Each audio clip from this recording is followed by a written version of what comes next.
நேற்று நாமத்தினாலே உங்களை வாழ்த்தி வரவேற்கிறேன். கடந்த 6 மாதங்களும் கர்த்தர் நம்மை கண்மணி போல பாதுகாத்து கொண்டார்.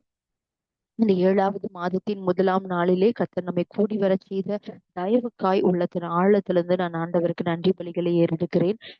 கடந்த மாதம் முழுவதுமாய் நம்மை ஒப்புரவாக்குதலை குறித்து கர்த்தர் நம்மோடு பேசினார். அநேக காரியங்களிலே ஒப்புரவாவதற்கு நம்மை கீழ்ப்படுத்தி இருக்கிறோம். இயேசுவா அதை பார்த்திருக்கிறாங்க.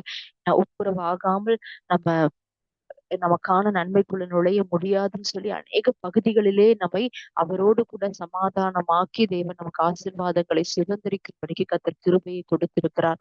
இந்த மாதத்திலும் கர்த்தருடைய வாக்குத்தத்தத்துக்காய் அவர் சமூகத்திலே காத்திருந்து ஜெபித்த பொழுது கர்த்தர் என்னோடு கூட பேசி இடைப்பட்ட வார்த்தையை நான் உங்களோடு கூட பகிர்ந்து கொண்டு உங்களுக்காய் நான் ஜெபிக்க விரும்புகிறேன். என்னோடு கூட திருப்பிக் கொள்ளுங்கள். உன்னத பாட்டின் புஸ்தகம் 2வது அதிகாரம், உன்னத பாட்டு 2வது அதிகாரம் 12வது வசனம். உன்னத பாட்டு 2:12. பூமியிலே புஷ்பங்கள் காணப்படுகிறது, குருவிகள் பாடும் காலம் வந்தது, காட்டுப்புறாவின் சத்தம் நமது தேசத்தில் கேட்கப்படுகிறது. மறுபடியுமாய் நான் வாசிக்கிறேன். பூமியிலே புஷ்பங்கள் காணப்படுகிறது, குருவிகள் பாடும் காலம் வந்தது, காட்டுப்புறாவின் சத்தம் நமது தேசத்தில் கேட்கப்படுகிறது. ஒருவேளை நம்ம இது வரைக்கும் தியானிக்காத ஒரு வார்த்தையை போட இருக்கலாம், இல்ல வாசித்திருப்பீங்களா இருக்கலாம். இந்த நாளிலே தேவன் ஒரு புதிய கண்ணோட்டத்திலே நம்மோடு கூட இடைப்படுவாராக, பேசுவாராக. அவரிடத்துல மாத்திரம் ஆவியானவருக்கு மாத்திரம் மகிமை உண்டாவதாக என்று சொல்லி இந்த வார்த்தைக்குள்ளே நான் கடந்து போக விரும்புகிறேன். இந்த உன்னத பாட்டின் புஸ்தகத்தை குறித்து அநேகருக்கு தெரியும். இந்த இந்த பகுதியானது, இந்த வார்த்தையானது, இந்த வார்த்தைக்காய் ஜெபித்து கொண்டிருந்த பொழுது ஆண்டவர் இதுல ஒரு காரியத்தை, ஒரு வார்த்தைய அப்படின்னு சொல்லலாம், அந்த ஒரு வார்த்தையை கொண்டு என்னோடு கூட பேச ஆரம்பித்தாங்க. சத்தம். சத்தம். உங்களுக்கு முதல்ல இந்த ஸ்கிரீன்ல ஷேர் பண்ணியிருப்பாங்க, வாய்ஸ் ஆஃப் காட். தேவனுடைய சத்தம் அநேகருடைய வாழ்க்கையிலே இந்த மாதத்திலே தொனிக்க போகிறது. அவருடைய சத்தம். ஏன்னா அவருடைய சத்தத்தை குறித்து வேதம் நமக்கு காண்பித்து கொடுத்திருக்கு. அவருடைய சத்தம் வல்லமை உள்ளது, அது காதேஸ் வனாந்தரத்தை அதிர பண்ணுகிறதா இருக்கிறது. அவருடைய பெண்மான்களை செய்கிற வல்லமையுள்ள சத்தம் என்று சொல்லி ஆண்டோடைய சத்தத்தை குறித்து, கேதுரு மரங்களின் சத்தம், இப்படி ஆண்டோட சத்தத்தையும் அவருடைய மகத்துவத்தையும் குறித்து ஒரு அதிகாரத்துல சங்கீதத்துல சொல்லப்பட்டிருக்கும். ஆண்டவர் ஜெபிக்கும் போது எனக்கு சொன்னது என்னன்னா, தேவனுடைய சத்தத்தை குறித்து இந்த வருகிற நாட்களிலே நாம் இன்னும் அதிகமாய் நாம் தியானிக்க போகிறோம். ஒரு சத்தம், தேவனுடைய சத்தமானது ஒரு மனிதனுடைய வாழ்க்கையிலே தொனிக்கும் பொழுது அவனுடைய வாழ்க்கையில ஏற்படுகிற மாற்றங்கள், அவனுடைய வாழ்க்கையிலே அவன் சந்திக்கிற காரியங்கள், தேவனுடைய சத்தம் எப்படி ஒரு மனிதனை தொடுகிறது, மாற்றுகிறது. நம்ம வாழ்க்கையில ஆண்டவர் எந்த பகுதியிலே அவர் சத்தத்தை தொனிக்க விரும்புகிறார், எந்த பகுதியிலே மாற்றத்தை கொடுக்க விரும்புகிறார் என்று சொல்லி இன்னும் ஆழமாக பல காரியங்களை நம்ம வருகிற நாட்களிலே கற்றுக்கொள்ள போகிறோம். அதே மாதிரி இந்த நாள்ல எனக்கு ஆண்டவர் சொன்ன ஒரு வார்த்தை தான் இந்த வார்த்தை. இங்க ஒரு சத்தத்தை குறித்து நம்ம தியானிக்கிறோம். இதுவும் தேவன் நமக்கு ஒவ்வொரு விதமான, எல்லாருக்கும் ஒரே விதமான சத்தம் இருக்கிறது இல்ல. எல்லா இடத்துலயும் ஒரு ஒரு விதமான ஒரு சிலர் இடத்துல ஆண்டவர் கோபமா அவருடைய வார்த்தைகளை சொல்றாங்க, இல்லைன்னா ஒரு இடத்துல ஆறுதலாய் சொல்றாங்க, ஒரு இடத்துல அன்பாய் ஆண்டவர் நேசமாய் வெளிப்படுத்துகிறாங்க, ஒரு இடத்துல தீர்க்க தரிசனமான வார்த்தைகளாய் வெளிப்படுத்துறாங்க. இப்படி பல சத்தங்களை நம் வேதத்துல நம்ம பார்க்கிறோம். அவ்வாறு இங்க ஒரு சத்தத்தை குறித்து சொல்லப்படுகிறது. இங்க என்ன சத்தத்தை குறித்து சொல்லப்படுகிறதுனா, பூமியிலே புஷ்பங்கள் காணப்படுகிறது அப்படின்னு சொல்லப்படுகிறது. 2வது, குருவிகள் பாடும் காலம் வந்ததுன்னு சொல்லப்படுகிறது. காட்டுப்புறாவின் சத்தம் நமது தேசத்தில் கேட்கப்படுகிறது. இங்க காட்டுப்புறாவின் சத்தத்தை குறித்து சொல்லப்படுகிறது. இந்த சத்தம் எந்த நாட்கள்ல வருது அப்படின்னு இந்த வசனத்தை வாசிக்கும் பொழுதே நம்மளால புரிந்து கொள்ள முடியும். இது ஒரு வசந்த காலம் அப்படின்னு சொல்றது ஒரு காலம் தான். இந்த புஷ்பங்கள் பூமியிலே காணப்படுகிற காலம். அதுக்கு முன்னாடி எப்படி இருக்கும், இலையெல்லாம் உதிர்ந்து போயிருக்கும். ஒரு ஒரு வறட்சியான ஒரு காலம் இருக்கும் இல்லையா, அது மாதிரி பூமியிலே புஷ்பங்கள் ஆக்சுவலா இதை பார்க்கும் போதே நமக்கு தெரியும் இது ஒரு வசந்த காலம் தொடங்குகிற ஒரு நாட்களா இருக்கிறதா. அதை பார்த்தாதான் பூமியில புஷ்பம் காணப்படுது, குருவி பாடுது, ஒரு காட்டுப்புறாவோட சத்தம் தேசத்துல கேட்கப்படுது. இந்த வசந்த காலத்துலதான் அந்த காட்டுப்புறாவோட சத்தம் இருக்கும் அப்படிங்கிறது சொல்றாங்க.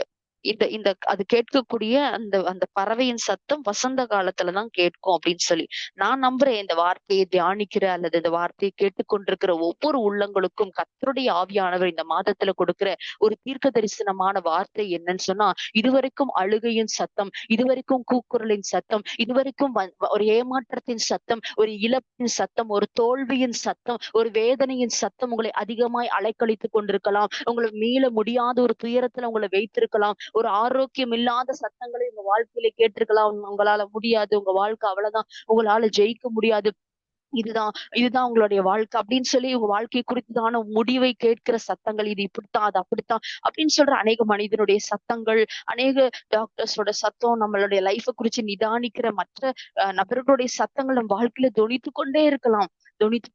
ஆனா உங்களே என்னையும் குறித்து பரலோகத்துல ஒரு சத்தம் தொனிக்கப்படுகிறது. அந்த சத்தம் என்ன சொல்லுது அப்படின்னா, இதுவரைக்கும் நமக்கு ஏற்பட்ட மலட்டு பருவத்திற்கு ஒரு முடிவு உண்டாகிறது. நம்ம வாழ்க்கையில ஒரு வளர்ச்சியின் பருவமானது தொடங்குகிறது இந்த வசனம் சொல்லுது. இதுவரைக்கும் பூக்கள் இல்ல, ஆனா இனி நம்ம பூக்களை பார்க்க போகிறோம். இதுவரைக்கும் ஒரு வளர்ச்சி இல்ல, இனி நம்ம வளர்ச்சியை பார்க்க போகிறோம். வசனம் சொல்லுது பாருங்க, இதோ மாரிக்காலம் சென்றது, மழை பெய்து ஒளிந்தது, பூமியிலே புஷ்பங்கள் காணப்படுகிறது, குருவிகள் பாடும் காலம் வந்தது.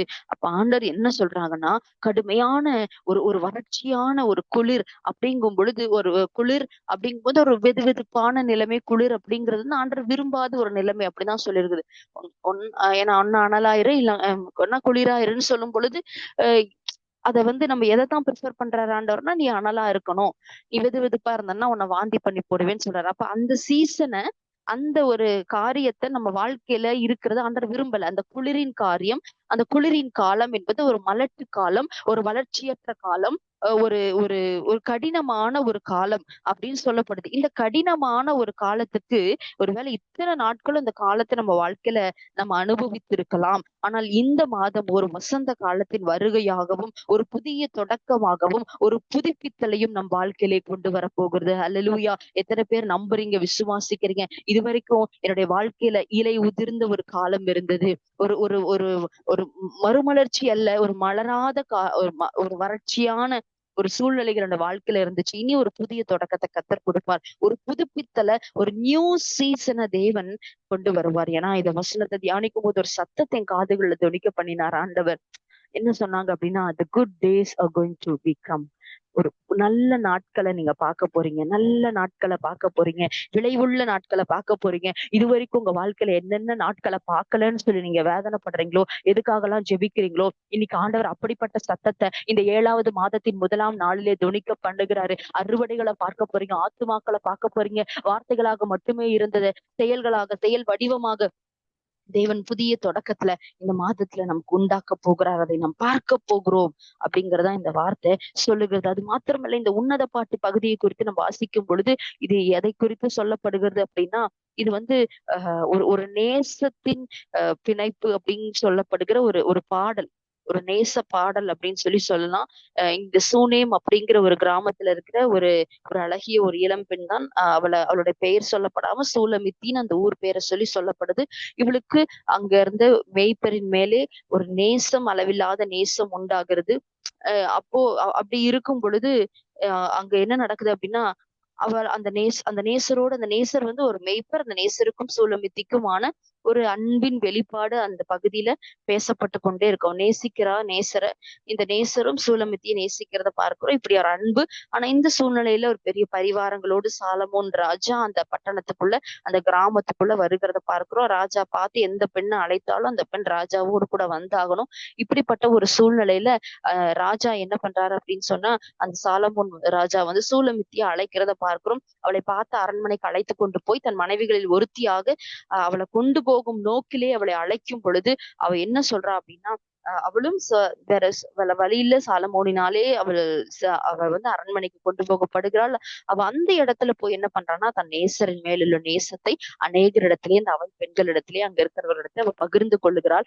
இப்போ இந்த சாலமோன் அந்த அரண்மனையில இருக்கிற பதவி, செல்வம், அதிகாரத்தை, அங்க இருக்கிற ஆடம்பரமான வாழ்க்கை, புகழ்ச்சி, இதெல்லாத்தையும் காண்பிக்கிறார். இதெல்லாத்தையும் பார்த்த போதிலும் அவ என்ன பண்றா அப்படின்னா, அதாவது தூசியா உதறிட்டு, உலகத்தில் உள்ளவைகளும் அன்பு கூறாதிருங்கள்னு ஒரு வார்த்தை இருக்குல்லையா, அந்த மாதிரி அதை தள்ளிட்டு இதெல்லாத்தையும் விட அந்த என்னை தன்னுடைய நேசருக்கு தன்னுடைய உண்மையான அன்பை தனக்கு அர்ப்பணித்திருக்கிற ஒரு தூய்மையான பெண்ணை போல தன்னுடைய வாழ்க்கையை கர்த்தருக்கு ஒப்புவித்திருந்த சபைக்கும் மனவாட்டிக்கும் ஒப்புமைப்படுத்தி ஆஹ் சொல்லப்படுகிறது அந்த சூலமித்தியோட வாழ்க்கை. ஏன்னா சூலமித்திய சபை அப்படின்னு சொல்லி மனவாட்டி அப்படின்னு ஒப்புமைப்படுத்துறாங்க. நேசரை கிறிஸ்துவுக்கு நிழலாக ஒப்புமைப்படுத்தி சொல்றாங்க. நேசருக்காக அவளுக்குள் இருந்த மன உறுதியை சாலமோன் பார்த்து வியப்படைந்து சூலமித்திய நேசரோடு கூட இணையும்படிக்கு அனுப்புகிறது தான் இந்த உன்னத பாட்டு.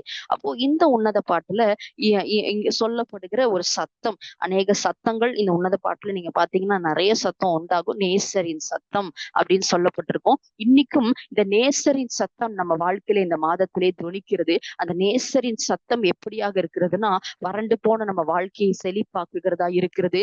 இடிந்து போன நம்ம சூழ்நிலை கட்டி எழுப்புகிறதா இருக்கிறது. ஒரு சிறையிருப்பில் இருந்த சூழ்நிலையை மீண்டுமாய் ஒரு புதிய வசந்த காலத்தின் தொடக்கத்துக்குள்ள நம்மை கொண்டு போகிற ஒரு சத்தமாய், ஒரு உறவில் செழிப்பையும் மறுமலர்ச்சியும் உண்டாக்குகிற சத்தமாய் இருக்கிறது.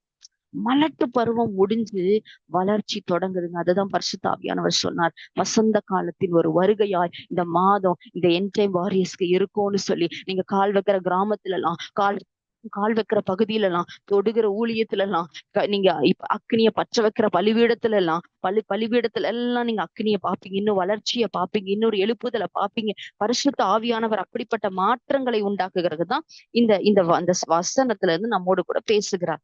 இப்போ இந்த இந்த பாடல்ல இந்த அதிகாரத்தில் உள்ள இந்த வார்த்தை இப்படியாக சொல்லுகிறது. மாரிக்காலம் சென்றது, மழை பெய்து ஒளிந்தது, பூமியிலே புஷ்பங்கள் காணப்படுகிறது, குருவி பாடும் காலம் வந்தது. இதுக்கு முன்னாடி ஒருவேளை நம்ம பாடுபடுகிற காலமா இருக்கலாம். அப்போ வசனம் சொல்லுது, பாடுபடுகிற காலம் முடிந்து உங்களுக்கு பாடும் காலம் வந்தது என்று சொல்லி சொல்லுகிறாரு. உங்களுக்கு காட்டுப்புறாவின் சத்தம் நம் தேசத்திலே கேட்கப்படுகிறது. இதுவரைக்கும் அழுகையின் சத்தம், கூக்குரலின் சத்தம், போதை வஸ்துக்களின் சத்தம், ஒரு குடி வெறியின் சத்தம், காமவிகார சத்தம், இப்படி அத்தனை சத்தங்கள் நம் தேசத்திலே ஒழிக்கப்பட்டிருக்கலாம். இனி வரக்கூடிய நாட்களிலே நம் கிராமங்களிலே நம் தேசங்களிலே காட்டுப்புறாவின் சத்தம் ஒழிக்கப்பட போகிறது என்று சொல்லி ஒரு சத்தம் தொனிக்க போது, அந்த சத்தம் நம்ம தேசத்துல கேட்கப்பட போகுது. பாடுபடுகிற காலம் முடிந்து நீங்கள் பாடும் காலம் உங்களுடைய வாழ்க்கையில வருகிறது அப்படிங்கிறதான் ஆண்டவர் சொல்றார். புஷ்பங்கள் காணப்படுகிறது. அதுக்கு முன்னாடி எப்படி இருக்குன்னா, வாழ்க்கை வறட்சியா இருக்கு. ஒரு ஒரு ஒரு ஒரு வறட்சியான சூழ்நிலை காணப்படுகிறது. அவ சத்தம் தொனித்த பொழுதோ, அந்த சத்தம் அதிர பண்ணினது, உருவாக்கினது, இல்லாதவைகளை இருக்கிறவைகளை போல் அழைக்க கர்த்தர் சிருஷ்டித்தார், உண்டாக்கினார். அங்க வாழ்க்கையில் இருக்கிற எல்லா கடின சூழ்நிலைகளையும் கர்த்தர் மாற்றினார். ஒரு நியூ சீசன், நல்ல நாட்கள் நம் வாழ்க்கையில கர்த்தர் வைத்திருக்கிறார். அது வரப்போகிறது என்று சொல்லி தேவன் நமக்கு கற்றுக் கொடுக்கிறார் இந்த வார்த்தையில. அப்போ பரிசுத்த ஆவியானவர் இதை குறித்து நான் தியானிக்கும் போது எனக்கு ஒரு காரியத்தை எனக்கு ஞாபகப்படுத்தி காண்பித்தார். ஒரு புது சீசனை தேவன் நமக்கு கொடுக்க போகிறேன் என்று சொல்லி 1 சாமுவேல் புஸ்தகத்துல 1வது அதிகாரத்துல அன்னாளின் வாழ்க்கையை குறித்து தேவன் என்னோடு கூட பேசி இடைபட ஆரம்பித்தார். அண்ணாளுடைய வாழ்க்கையில வசந்த காலத்துக்குரிய அறிகுறிகள் இல்ல. ஒரு மலட்டு தன்மை அவளுடைய வாழ்க்கையிலே காணப்பட்டது. மலட்டு பருவம் இருந்தது. அவளுடைய வாழ்க்கையில அழுகையின் காலம், கண்ணீரின் காலம், ஏமாற்றத்தின் காலம், ஒரு ஒரு வேதனையின் காலம் அவருடைய வாழ்க்கையில காணப்படுகிறது. அப்படி இருந்த அவருடைய வாழ்க்கையில ஒரு வசந்த காலம் வருவதற்கு தேவனுடைய சத்தமானது அவருடைய வாழ்க்கையிலே தொனித்ததை இந்த பகுதியிலே நாம் காண முடியும். அது வரைக்கும் அவன் வாழ்க்கையில என்ன சத்தம்லாம் தொனித்து கொண்டிருந்ததுன்னா, பெண்ணினாளுடைய ஏளனமான ஒரு சத்தம் தொனித்து கொண்டிருந்தது. ஏன்னா அவளுடைய வாழ்க்கையை பார்த்து பெண்ணினால் அற்பமாய் அவளை நினைக்கிறது நம்ம பார்க்க முடியும். ஏன்னா கணவன் அவளை சிநேகிக்கிறபடினாலே அவளுக்கு 2 பங்கு கொடுத்து அவளை ஆதரிக்கும் பொழுது இவ மனக்கசப்படையும்படிக்கு அவளை பேசுறா. அதனால அவள் துக்கப்பட்டு அழுது கொண்டே இருக்கிறா. சாப்பிடாமல் அழுது கொண்டிருப்பாள் என்று சொல்லி வசனம் சொல்லுகிறது. அவள் விசனப்படுத்தப்பட்டு கொண்டே இருப்பாள். அப்போ அவ வாழ்க்கையில கேட்ட சத்தங்கள் விசனத்தின் சத்தம், அவ வாழ்க்கையில கேட்ட சத்தங்கள் ஏளனத்தின் சத்தம், அற்பமாய் பார்க்கிற ஒரு சத்தம், இப்படி புறக்கணிக்கப்பட்ட சத்தம் என்று சொல்லி இப்படிப்பட்ட சத்தங்கள் எல்லாம் அன்னாள் வாழ்க்கையில கேக்குது. எல்கானா சொல்றான், என்ன சொல்றாரு அப்படின்னா, நீ ஏன் இப்படி சாப்பிடாம இருக்கிற, உனக்கு 10 குமாரை பார்க்கிறோம், நான் அதிகம் அல்லவா அப்படின்னு சொல்லி அவருடைய எண்ணங்கள், அதை ரொம்ப அசால்ட் பண்ணி பேசுற மாதிரியான வார்த்தைகள் எல்லாம் யாருக்கு நேரா அந்த சத்தம் வருது அப்படின்னா, அன்னாளுக்கு நேரா வருது. அன்னாளுக்கு யாராவது ஒருத்தவங்க உன் வாழ்க்கையில ஒரு புதிய தொடக்கம் வந்துட்டு, உன் மலட்டு பருவம் முடிவுக்கு வந்துட்டு, உன் வாழ்க்கையில ஒரு அற்புதம் நடக்க போகுதுன்னு சொல்ல சொல்ல மாட்டாங்களா, அந்த சத்தத்தை நான் கேட்டுற மாட்டேனான்னு ஒரு ஏக்கம் அவளுக்கு. அப்படி இருந்த அவளுடைய வாழ்க்கையில குளிர்காலம் முடிந்தது. எல்லாம் உன்னுடைய வறட்சியின் மலட்டு பருவங்கள் முடிந்தது. மாறி காலம் ஓய்ந்தது. உனக்கு புஷ்பங்கள் பூக்கப்படுகிற காணப்படுகிற காலம் வரப்போகிறது. உன் விண்ணப்பம் உன்னோட கேட்டாயிற்று. உனக்கான பதில் புறப்பட்டாயிற்று. அப்படின்னு யாராவது சொல்லிட மாட்டாங்களா? அப்படின்னு ஒரு ஏக்கம் நம்மளுடைய வாழ்க்கையில இருந்தது. அப்போ அந்த சத்தத்தை கேட்க சும்மா கேட்க முடியாதுங்க. இப்படி சாது சுந்தர் சிங் ஐயா இப்படி நம்ம ஒரு வார்த்தை அவங்களுடைய கோட்ல இப்படி சொல்லுகிறத நம்ம பார்க்கிறோம். அந்த வரிகள் என்ன சொல்லுதுன்னா, எவன் ஒருவன் உலக சத்தத்துக்கு செவிகளை அடைக்கிறானோ அவனுக்குத்தான் உன்னதரின் சத்தம் கேட்கும் என்று சொல்லி. எப்போ உலக மனுஷங்க உங்களை குறித்து பேச சத்தத்துக்கு செவிகளை அடைக்கிறீங்களோ, உலகம் உங்களை குறித்து சொல்லுகிற வார்த்தைகளுக்கு செவிகளை அடைக்கிறீங்களோ, இல்ல உலகம் என்ன குறித்து என்ன நினைக்குது அப்படிங்கிற எதிர்பார்ப்புக்கு உங்களை உங்களை உங்களை அடைத்து கொண்டு தேவனுடைய எதிர்பார்ப்புக்கு நேரம் நீங்க திருப்பப்படுறீங்களோ, தேவன் என்னை குறித்து என்ன வைத்திருக்கிறார் என்று உங்க பார்வை திரும்புகிறதோ, அப்போ உங்க காதுல தேவனுடைய சத்தம் கேட்கும். அப்போ ஆண்டவர் உங்க வாழ்க்கையில வைத்திருக்கிற அந்த வசந்த காலத்தின் புதிய தொடக்கமாய் அது இருக்கும் என்று சொல்லி கர்த்தர் சொல்லுகிறா. இப்படி அண்ணாள் அது வரைக்கும் வெளிநாள் என்ன சொல்றா, எல்கானா என்ன சொல்றான், என்ன குறித்து மனுஷங்க என்ன நினைக்கிறாங்க, இந்த ஆலயத்துக்கு போகும் பொழுது அவங்க என்ன எப்படி பாக்குறாங்க, இவங்க எப்படி பாக்குறாங்க, இப்படிதான் அவளுடைய யோசனை இருந்திருக்கும். ஆனா எப்போ தேவ சமூகத்துக்கு போய் தன்னுடைய சத்தத்தை அங்க தொனிக்க பண்ணினாலோ, தன் வேதனை அங்க தொனிக்க பண்ணினாலோ, அவள் மனம் கசந்து விண்ணப்பம் பண்ணி என்று சொல்லப்படுகிறது. அது வரைக்கும் அழுது கொண்டிருந்தாள். அதற்கப்புறம் அவள் அழுகை விண்ணப்பமாய் மாறினது. அநேக காரியங்களை குறித்து அழுது கலங்கி கொண்டிருக்கிற ஒவ்வொரு பிள்ளைகளுக்கும் கர்த்தருடைய பரிசுத்த ஆவியானவர் இந்த காலை வேளையில சொல்லுகிறது, அந்த அழுகையின் சத்தம் ஓய்கிறது, விண்ணப்பத்தின் சத்தம் இந்த மாதத்திலே பெருக போகிறது என்று கர்த்தர் உங்களுக்கு வாக்கு கொடுக்கிறாரு. கர்த்தரை நோக்கி விண்ணப்பம் பண்ணி, அப்ப அவ என்ன பண்றான்னா, அந்த சத்தம் விண்ணப்பமா அவ சமூகத்துக்கு போகுது. அவ விண்ணப்பம் பண்றா. ஆண்டவரோடு கூட ஆண்டவர் சமூகத்துல இருந்து விண்ணப்பம் பண்ணும் பொழுதும் அவளுக்கு ஏற்ற வார்த்தை இல்ல. அங்க அவள் அவ ஆண்டவரை நோக்கி ஜெபிக்கும் பொழுது இருதயத்துல பேசிக் கொண்டிருந்த பொழுது, நீ குடித்து வெறித்திருக்கிறாய் என்று அங்க இருக்கிற ஏலியினால் அவள் சொல்லப்படுகிறாள். அந்த வார்த்தை அவளுக்கு சொல்லப்படும் பொழுது தன்னுடைய இருதயத்துல எவ்வளவாய் காயம் உண்டாயிருக்கும். ஆனாலும் கூட பாருங்க, அந்த சத்தத்தை நிறுத்தல. வசனம் சொல்லுது, தன் இருதயத்தை ஊற்றி விட்டாள். இன்னைக்கு உன்னதரோட சத்தத்தை கேட்கதான் போனோம். ஆனா உலக மனுஷங்கள், உலக பார்வை, உலக எதிர்பார்ப்புகள், மனிதர்கள் நம்மை குறித்து வைத்திருக்கிற அந்த சிந்தனைகள் எல்லாம் நம்ம கேள்விப்படும் பொழுது, உலக சத்தத்தை மாத்திரம் கேட்டுட்டு உன்னதரோட சத்தத்துக்கு நம்ம செவிகளை அடைத்துட்டு கீழான சத்தங்களை கேட்டுட்டு மேலான சத்தத்தை நோக்காதவர்களாய் நம்ம வந்து விட்டோம். ஆனா இவ சத்தத்தை பரலோகத்துக்கு போக விடாம தடுக்க எத்தனையோ சத்தங்கள் எழுமின பொழுதிலும் அவள் உன்னதர் இடத்திலே தன் சத்தத்தை தொனிக்க பண்ணிக்கொண்டே இருந்தாள். ஏன்னா அவ நம்புனா, எனக்கு ஒரு சீசன் இருக்கு, the good days are going to become, எனக்கான ஒரு நல்ல நாட்கள் வரப்போகிறது என்று சொல்லி அவர் பிரசன்னத்திலே, அவர் சமூகத்திலே அவள் சத்தத்தை தொனிக்க பண்ணிக்கொண்டே இருந்தார். தன் இருதயத்தை அவர் பிரசன்னத்திலே ஊற்றி விட்டாள் என்று சொல்லப்படுகிறது. யார் ஒருவர் இப்படி அந்த சத்தத்தை விடாம அவர் சமூகத்துல தொனிக்க பண்றீங்களோ, உங்களுக்கு உன்னதரின் சத்தம் கேட்கும். உங்க வாழ்க்கையில உன்னதரின் சத்தம் தொழிக்கும். உங்களுடைய பகுதியில உன்னதரின் சத்தம் உங்க தேசத்துல கேட்கப்படும் என்று சொல்லி தேவன் உங்களுக்கு வாக்கு கொடுக்கிறார். இப்படி அவர் சமூகத்துல இருந்து அவ ஜெபித்தா. அப்பொழுது அவ கண்ணீரை மாற்றுகிற ஒரு சத்தம், அவள் கவலையை மாற்றுகிற ஒரு சத்தம் அவளுக்காக பரத்திலிருந்து தொனித்தது. அதுதான் அந்த வார்த்தை, உன் விண்ணப்பம் கேட்கப்பட்டது என்ற ஒரு வார்த்தை.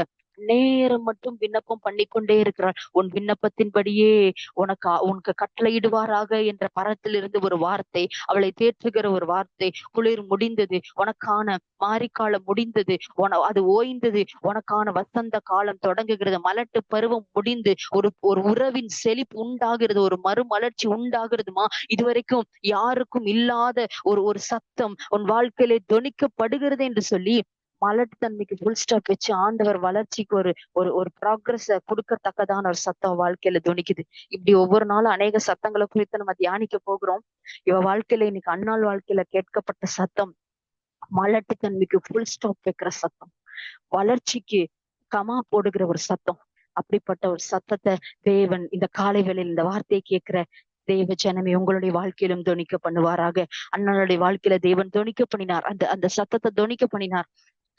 அதை தொனிக்க பண்ணதுக்கு அப்புறம் வசனம் சொல்லுது, அவள் துக்க முகமாய் இருக்கவில்லை என்று சொல்லுகிறது. அவ அதுக்கப்புறம் மத்தவங்க பேசுறதெல்லாம் நினைச்சு துக்க முகமா இல்லையா.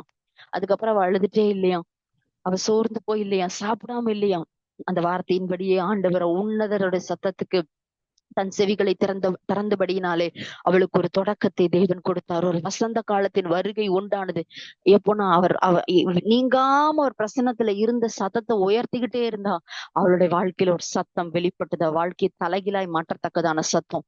அந்த சத்தம் எப்படிப்பட்ட சத்தமா இருந்துச்சு அப்படின்னு சொன்னா, அவ வாழ்க்கையில மலட்டுத்தன்மையை ஃபுல் ஸ்டாப் வைக்கிற சத்தமாகவும், அவ வாழ்க்கையில ஒரு குழந்தைய கொடுக்கிற சத்தமாக மட்டும் இல்ல.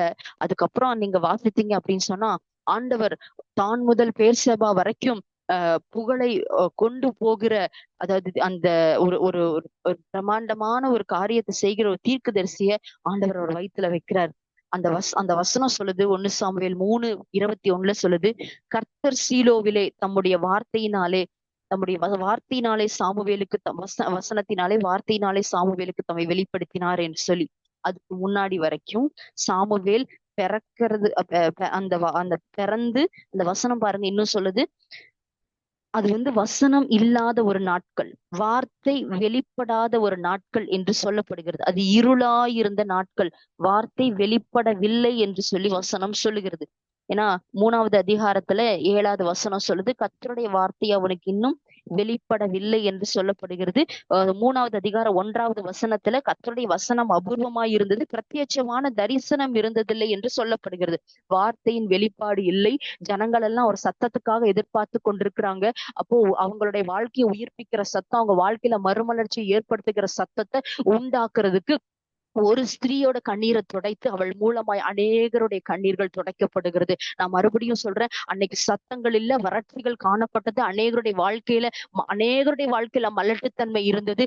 அவங்களுக்கான வார்த்தை கொண்டு போக ஒரு ஸ்திரீய தேவன் சந்திக்கிறார். அவளுடைய வாழ்க்கையில அவர் சத்தத்தை துணிக்க பண்ணி அவள் மூலமாக தேசங்களுக்கு அந்த அந்த தேசத்துடைய மலட்டுத்தன்மை நீக்கிறதுக்கான வார்த்தையை அவளுக்குள்ள இருந்து புறப்பட பண்ணுகிறாரு. பரிசுத்த ஆவியானவர் சொல்லுகிறாரு, இந்த வார்த்தையை கேட்கிற நம்ம ஒவ்வொருவருக்கும் ஆண்டவருடைய வார்த்தை புறப்பட்டு வருகிறது. நம்ம வாழ்க்கையில இருக்கிற மலட்டுத்தன்மையை சரி பண்ணி நம்ம மூலமா தேசத்துல காட்டுப்புறாவின் சத்தத்தை தொனிக்க பண்ண போகிறார். அநேகருக்கு அந்த மலட்டுத்தன்மையை வளர்ச்சி ஆக்குகிற வார்த்தைகள் புறப்பட போகிறது. அதற்கு கர்த்தர் நம்மை எடுத்து உபயோகிக்க போகிறார்.